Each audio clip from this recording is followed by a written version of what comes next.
Olá, meus caros alunos e alunas, eu sou o professor Heron, você está no canal Heron Educador. Na aula de hoje a gente vai dar sequência ao assunto da Reforma Protestante. E a gente vai falar um pouco mais detalhadamente a respeito da reforma que vai ocorrer na Inglaterra, chamada Reforma Anglicana, e também sobre a reação que a Igreja Católica vai fazer para com essas reformas, ou seja, percebendo que a situação estava caótica para a Igreja Católica, ela vai começar a promover uma série de mudanças que vão ser muito interessantes para a fé católica, e a gente vai observar tudo nessa aula. Se esse é um assunto que te interessa, então eu já peço a você que dê um like aqui nesse vídeo, se inscreva lá no meu canal, isso é muito importante, e marque lá o sininho para receber as notificações assim que eu lançar um vídeo novo aqui no canal. Então, vamos à aula?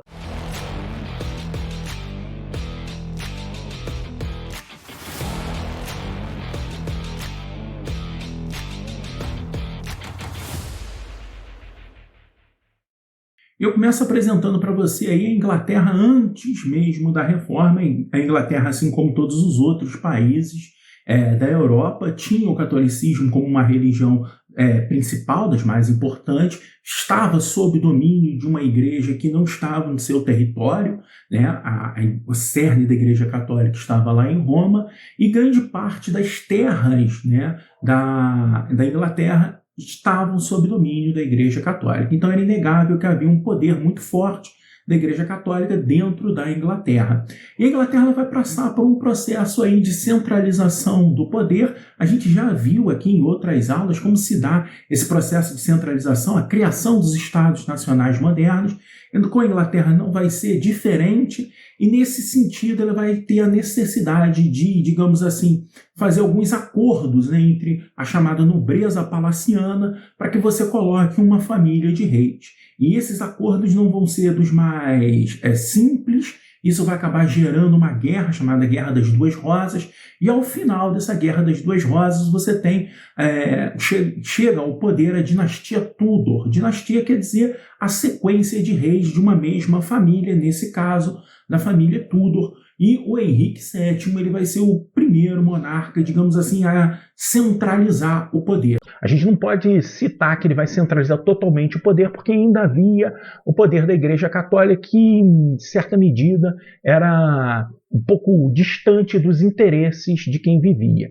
Então o poder da Igreja Romana não era visto com bons olhos pelo rei, não só pelo Henrique VII, como pelo Henrique VIII, porque o Henrique VII ele acaba morrendo, não deixa herdeiro, ele logo depois do seu casamento, pouco depois, ele acaba morrendo, e acaba o Henrique VIII, o irmão dele mais novo, o irmão do Henrique VII mais novo, acaba sendo coroado com o título de Henrique VIII, e como já estava arranjado o casamento com Catarina de Aragão para o Henrique VII, a mulher fica para ser casada, digamos assim, com o próximo rei, no caso, Henrique VIII, ele tem que aceitar se casar com Catarina de Aragão. Por que isso, professor? Porque haviam vários acordos. Casamento era um elemento de disputa de poder. Casar uma filha poderia selar uma subida ali na hierarquia social. Um casamento poderia selar paz entre reinos conflituosos. Então o casamento era uma relação política dentro da Europa, e assim foi o casamento do Henrique VIII com a Catarina de Aragão. Então, em meio a essa situação, há também o fato de que Catarina de Aragão acaba não tendo um filho homem, né? Na verdade, Catarina de Aragão tem apenas uma filha, que é a Maria, que vai ser prometida ao príncipe da Espanha, e isso vai gerar um certo problema, porque Henrique VIII começa a alegar que teria medo de que o reino da Inglaterra acabasse nas mãos dos espanhóis, e pior do que isso, era o fato dele não conseguir ter um herdeiro, um homem, e aí o Henrique VIII decide, digamos assim, por uma saída mais conflituosa, principalmente pela Igreja Católica. Ele pede a anulação do seu casamento com Catarina de Aragão, e a gente sabe que a Igreja Católica coloca o sacramento do casamento como algo indissolúvel. A Igreja não aceita que ele dissolva o casamento, e aí, com o interesse já de se desligar da Igreja Católica, com interesse político fortemente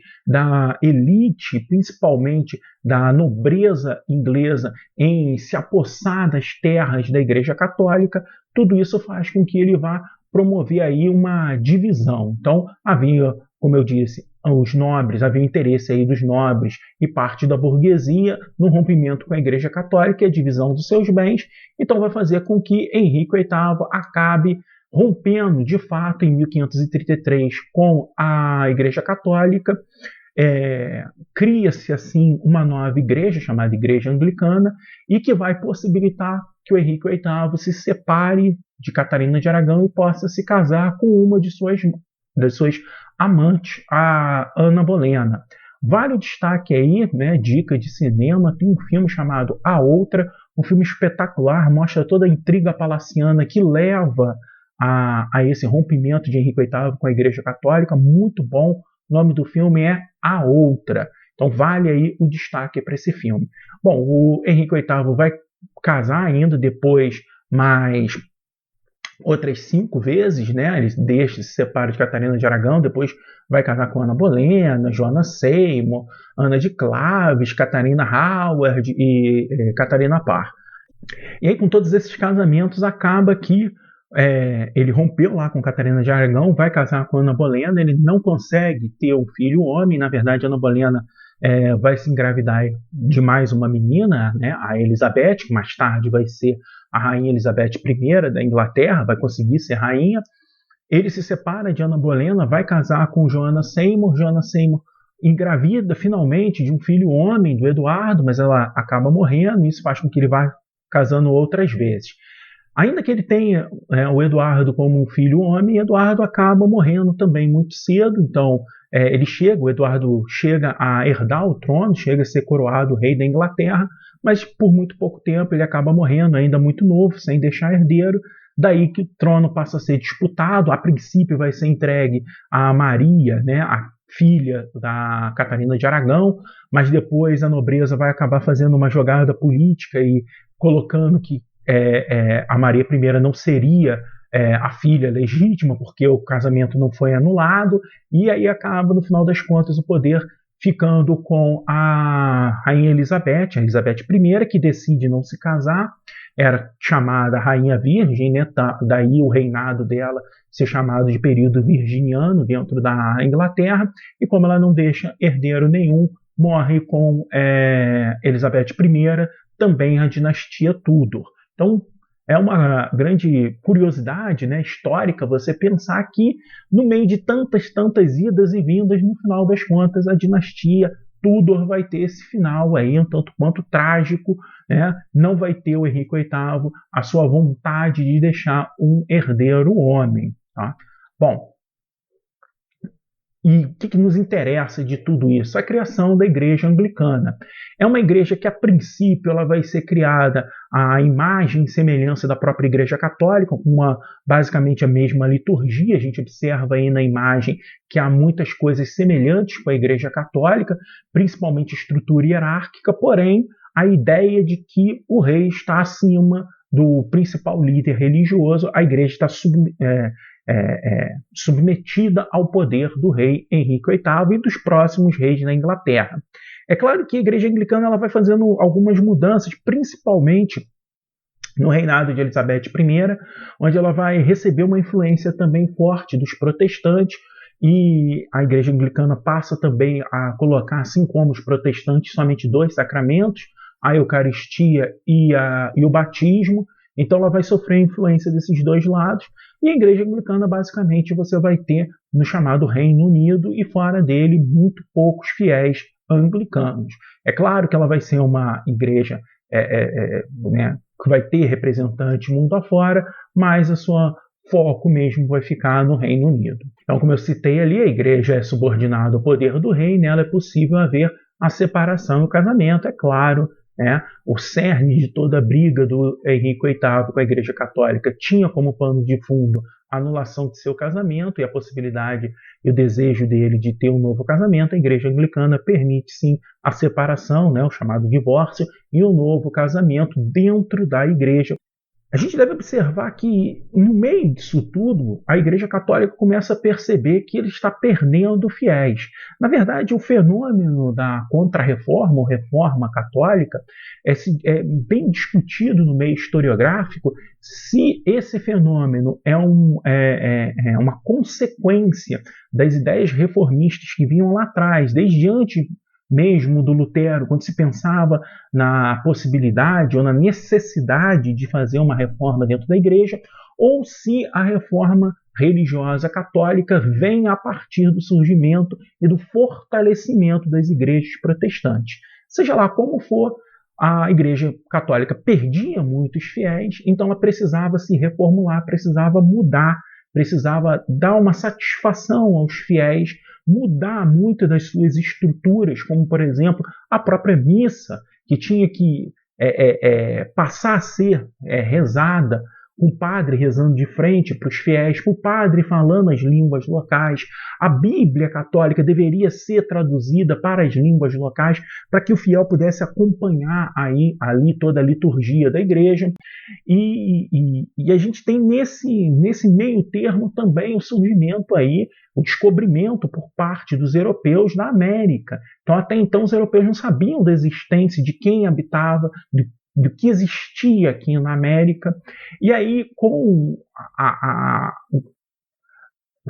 chegada, né, das informações, existe uma nova terra que até então a gente não conhecia, e lá existem pessoas, e essas pessoas nunca ouviram falar de Jesus.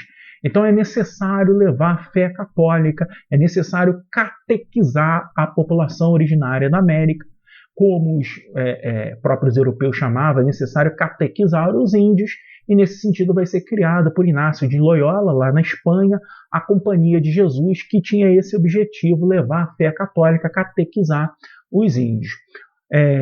Em 1545 a gente vai ter o Concílio de Trento, que vai ser uma grande reunião onde vai ser debatido os principais pontos da Igreja Católica, aquilo que deve ser mantido, como os sacramentos, 7 sacramentos vão ser mantidos, mas outras mudanças a gente deve observar, como a proibição da venda de indulgências. Finalmente, né, depois de muito tempo, a Igreja Católica percebe que isso era um erro absurdo, a proibição, né, de venda de sacramentos, de artigos sagrados, então tudo isso acaba oficialmente dentro da Igreja, e eles começam a desenvolver também maior disciplina para os padres, passa a ser obrigatório o seminário.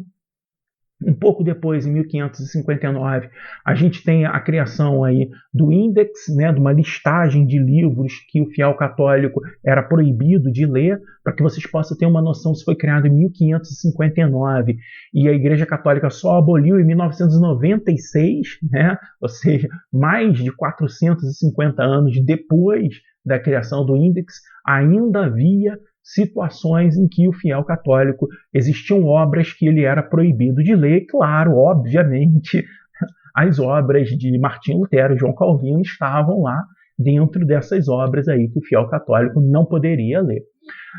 A igreja vai intensificar as inquisições, né, os processos de inquisições. Não vai ser criada a Inquisição na época ali da Idade Moderna, no início da Idade Moderna, do século XVI, mas elas vão ser intensificadas. O que era a Inquisição? Era o combate às heresias, aos pecados. Mas na prática a gente vai ver que a Inquisição basicamente vai ser voltado para punir aqueles que saem da Igreja Católica e principalmente coibir o fortalecimento das igrejas protestantes. Então esse era o objetivo, e nesse sentido muitas pessoas vão acabar sendo presas, torturadas, queimadas em praça pública como sendo bruxos e bruxas. Haviam vários elementos também de tortura, porque se identificava que a pessoa estaria ali possuída ao falar heresias, ao falar coisas contrárias à igreja, estaria possuído pelo demônio, e, portanto, precisaria ser exorcizada em rituais de muita tortura. Na prática, isso vai ter consequências terríveis, como a noite de São Bartolomeu, por exemplo, morte de milhares de protestantes. Isso ocorreu lá na França, mas vai ser uma tônica de toda a Europa, as lutas e guerras e disputas entre católicos e protestantes, com uma ação muito forte da Igreja Católica contra esses protestantes. Agora acabou, vou ficando por aqui. Quero agradecer demais a você por ter assistido esse vídeo até o final. Isso tem me ajudado bastante aí a seguir com esse canal. E claro, espero que você continue aqui ligado nas nossas aulas. Até a próxima aí. Valeu!